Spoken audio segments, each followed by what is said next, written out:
नमस्कार, मी पंजाब डक. तर राज्यात आज 4 ऑगस्ट, 5 आणि 6 ऑगस्टच्या दरम्यान या 3 दिवसामध्ये राज्यात विखुरलेल्या स्वरूपाचा पाऊस पडणार आहे. 22 मिनिटाचा, 10 मिनिटाचा, अर्ध्या तासाचा, 1 तासाचा असा पाऊस पडणार आहे म्हणून हा अंदाज लक्षात घ्यायचा. सर्वप्रथम हा कुठं पाऊस पडणार आहे? जे भाग आतापासून पावसामध्ये वंचित होते, म्हणजे ज्या भागात अद्यापही पाऊस पडलेला नाही त्या भागात हे पाऊस पडणार आहे. मग सांगायचं झालं तर सोलापूर जिल्ह्यामध्ये मंगळवेढा, त्याच्यानंतर पंढरपूर, कासेगाव, त्याच्यानंतर आटपाडी, जत, त्याच्यानंतर इकडं बारामती, दौंड, इंदापूर ह्या परिसरात देखील पाऊस पडणार आहे. त्याच्यानंतर अहिल्यानगर जिल्ह्यात देखील पाऊस पडणार आहे. त्याच्यानंतर इकडं लातूर जिल्ह्यामध्ये उदगीर, नळदुर्ग, अक्कलकोट, मंद्रुप ह्या परिसरामध्ये पडणार आहे. त्याच्यानंतर इकडं कंधार, लोहा, पालम हे भागात पाऊस कमी होता त्या भागात देखील परत एकदा आता पाऊस पडणार आहे. त्याच्यानंतर परभणी जिल्हा, जालना जिल्हा, बीड जिल्हा ह्या 3 जिल्ह्यात देखील चांगला वेगवेगळ्या भागात पडणार आहे. सर्व दूर पडणार नाही, फक्त भाग बदलत पडणार आहे म्हणून हा अंदाज लक्षात. नांदेड जिल्ह्यात आज जरा जास्त पाऊस पडणार आहे म्हणून हा नांदेडकरांनी अंदाज लक्षात. धर्माबाद, बिलोली, नायगाव, नरसी, त्याच्यानंतर वसंतनगर त्या भागात देखील पाऊस पडणार आहे. त्याच्यानंतर इकडे यवतमाळ जिल्ह्यात देखील आहे, अमरावती जिल्ह्यात आहे, अकोला जिल्ह्यात आहे, वाशिमकडे आहे, हिंगोलीकडे आहे, अकोला जिल्हा, बुलढाणा जिल्हा, जालना जिल्हा, जळगाव जिल्हा, परभणी जिल्हा ह्या परिसरात काय होणार आहे? दुपारनंतर ऊन पडेल, दुपारपर्यंत ऊन पडेल, दुपारच्या नंतर लगेच जोराचा पाऊस सुरू होणार आहे म्हणून हा अंदाज लक्षात.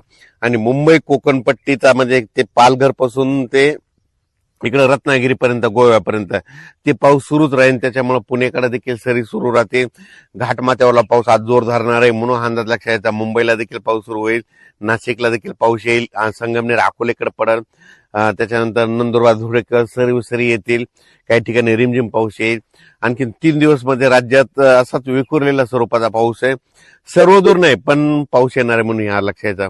पण आता याच्यानंतर पाऊस कधी येणार आहे? तर राज्यातल्या शेतकऱ्याला 7 ऑगस्ट पासून ते 13 ऑगस्ट पर्यंत, 13-14 ऑगस्ट पर्यंत शेतीची कामे करण्यास वेळ आहे. त्या 5-7 दिवसामध्ये तुम्ही शेतीची कामे करून घ्या, कारण की राज्यामध्ये 15 ऑगस्टला म्हणजे यावर्षी नागपंचमीला पाऊस येणार आहे म्हणून हा अंदाज सर्व शेतकऱ्यांना लक्षात. सगळ्यात जास्त पूर्व विदर्भ आणि पश्चिम विदर्भ. पूर्व विदर्भामध्ये गडचिरोली, चंद्रपूर, वर्धा, नागपूर, भंडारा, गोंदिया, यवतमाळ, अमरावती, अकोला, नांदेड, हिंगोली, वाशिम, बुलढाणा ह्या जवळपास 11-13 15 जिल्ह्यामध्ये मात्र मुसळधार पाऊस पडणार आहे म्हणून हा अंदाज लक्षात घ्यायचा. सांगायचं म्हणजे यावेळेस वरून राज्याची बॅटिंग विदर्भाकडे, पण हेच कमी दाबाचा पट्टा काय होईल?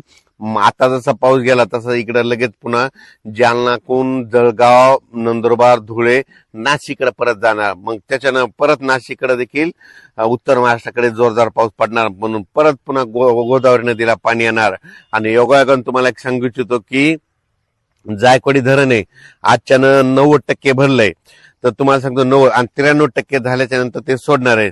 तर जायकवाडी धरणातले जी नदी आहे गोदावरी नदी, ती पैठण पासून पुढे निघते, ती नांदेड पर्यंत आहे. ज्यांच्या मोठे असेल तर चालू असल्या तर ठेवा, पण बंद असल्या तर काढून घ्यायची तयारी ठेवा, कारण की जायकवाडी धरणाचं पाणी कधीही सुटू शकते, कारण वरतून आवक चालू आहे. 93% झाल्याच्या नंतर हे जायकवाडी धरणाचं पाणी सोडू शकते म्हणून हे त्याचे आदेश येतील, तुम्हाला निर्देश देखील येते, त्या आदेशाचं पालन करावं म्हणून शेतकऱ्याला माझी विनंती. नदीकाठचे गाय गोटे असतील तर तुम्ही तुमचे आता ह्या 2-3 दिवस चरायला सोडू नका, कारण की कोणत्याही क्षणी पाणी सोडू शकतात आणि एखादं पाणी सोडलं तर आपल्याला लक्षात येत नाही, मोबाईलचे चार्जिंग नसल्यामुळे मेसेज कळत नाही, त्याच्यामुळे तुम्ही तुमचं सतर्क राहावे.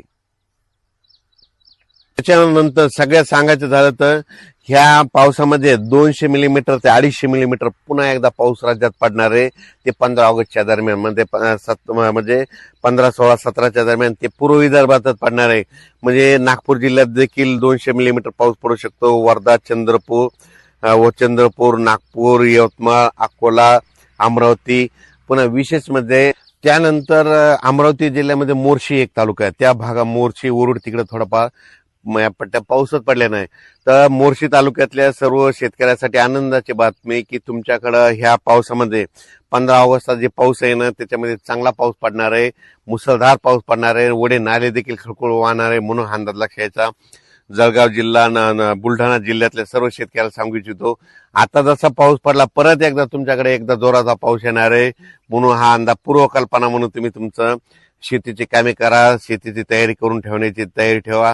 त्याच्यानंतर विशेष म्हणजे येलदरी धरण आहे, तर त्या लाभ क्षेत्रातल्या शेतकऱ्याचे फोन आले, येलदरी धरण सिद्धेश्वर धरण आहे, तर आमचं येलदरी धरण सिद्धेश्वर भरेल का नाही. तर तुम्हाला सांगतो, येलदरी सिद्धेश्वर धरणाला खडकपूर्णाच्या परिसरामध्ये पाऊस पडायला पाहिजे, आणि खडकपूर्णा जे धरण आहे त्याला पाऊस पडायला बुलढाणा जिल्ह्यामध्ये विदर्भात पडायला पाहिजे. तर या पावसामध्ये विदर्भामध्ये त्या खडकपूर्णाच्या कॅचमेंट एरियामध्ये पाऊस पडणार आहे. त्याच्यामुळे खडकपूर्णा भरलं तर त्याचं पाणी येलदरीला येतं, येलदरीचं पाणी सिद्धेश्वरला येतंय, आणि त्याचा हिंगोली जिल्ह्याला फायदा होतो. म्हणून त्यांच्यासाठी आनंदाची बातमी, सप्टेंबर पर्यंत हे तिन्ही धरणं भरून जाणार आहेत, म्हणून त्यांच्यासाठी आनंदाची बातमी. म्हणून हे देखील त्यांनी अंदाज लक्षात घ्यायचा.